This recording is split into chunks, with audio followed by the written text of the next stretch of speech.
New चमेली तथा रोली ग्वाड़ गांव में बनाए गए ये कारखाने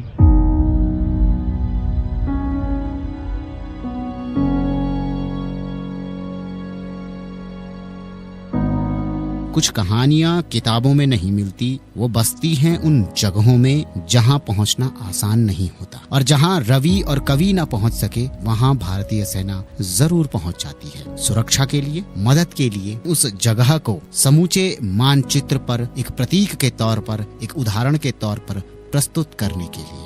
हिमालय के इन सीमांत इलाकों में जहां हर एक दिन परीक्षा है, वहीं जी रहे हैं वो लोग जिन्होंने कभी भी अपनी परंपराओं को नहीं छोड़ा। भोटिया समुदाय और उनका शीतकालीन प्रवास। नाम छोटा है लेकिन विरासत बहुत गहरी है। ऊन के हर धागे में वो सालों का अनुभव छुपा हुआ है। हर डिजाइन में एक इतिहास सांस लेता है।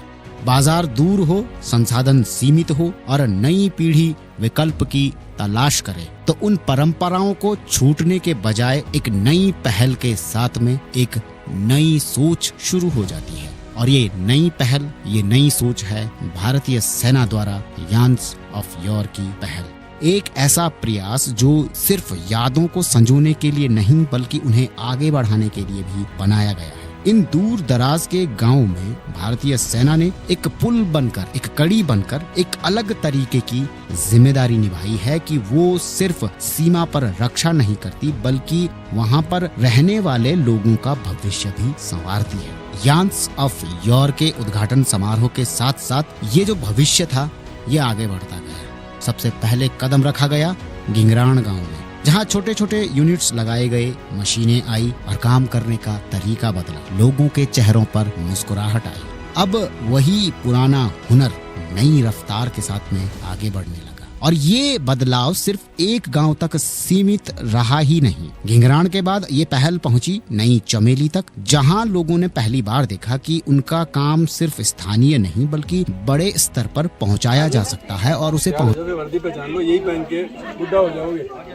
श्रृंखला का अगला पड़ाव बना रॉली गांव, जहां पर भी मशीनें स्थापित हुई। वहां से एक नया अध्याय शुरू किया गया। अब ये तीनों गांव एक दूसरे के साथ में जुड़े हुए हैं, बिल्कुल उनकी बुनाई के धागों की तरह। ये पहल सिर्फ रास्ते नहीं जोड़ती, गांव नहीं जोड़ती, बल्कि सपनों को जोड़ती है। इन सभी जगहों पर स्थापित इकाइयों का उद्घाटन लेफ्टिनेंट जनरल आनंद सेन गुप्ता और आवा की प्रेसिडेंट द्वारा किया गया। यही असली बदलाव था, जो बदलाव सिर्फ फीता काटने से नहीं आया बल्कि तब आया जब ये काम, ये मशीनें, ये कारखाने धरातल पर उतरे। और उन चेहरों, उन नजरों को अगर देखा जाए जो स्थानीय निवासी कहलाए जाते हैं, उनके चेहरों पर अब अपने व्यवसाय को लेकर एक उम्मीद दिखाई देती। जहाँ काम सीमित था और अवसर कम थे, अब वहाँ पर मौके भरपूर हैं। जहाँ लोग बाहर जाने को मजबूर थे, वहीं अब ये लोग वापस इसी जगह पर रुककर आगे बढ़ने का रास्ता बना रहे हैं।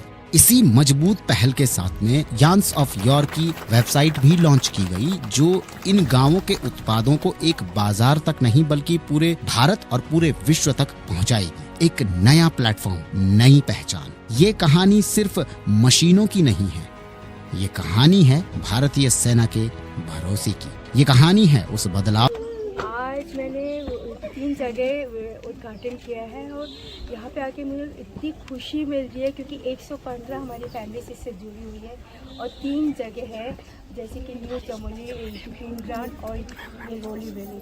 और ये सिर्फ हमारी एक पहल है और एक हमारा उस तरफ कि नेशन बिल्डिंग की तरफ है और हम लोकल से मिलना चाहते हैं। ये उनका ये जो आर्ट है, मैं चाहती हूँ कि ये इस पीढ़ी तक सीमित नहीं रहे, वो नए की जो धीरे धीरे लेकिन गहराई से आता है। गिंगराण, नई चमेली, रॉली ग्वाड़, ये सिर्फ अब गांव नहीं रहे, ये बन चुके हैं बदलाव के प्रतीक। और ये प्रतीक आगे अन्य कई और गांवों में भी जाएगा। शायद इसी को असली विकास होना कहते हैं, क्योंकि सीमांत क्षेत्र के गांवों की जड़ें जब मजबूती से टिकी हैं तो भविष्य और देश और मजबूती से आगे तरक्की करेगा। यान्स ऑफ योर ये सिर्फ एक उद्घाटन समारोह नहीं था, ये भारतीय सेना द्वारा किया गया और निभाया गया एक ऐसा वादा था जिसमें पहाड़ से मैदान की तरफ जाने को मजबूर लोग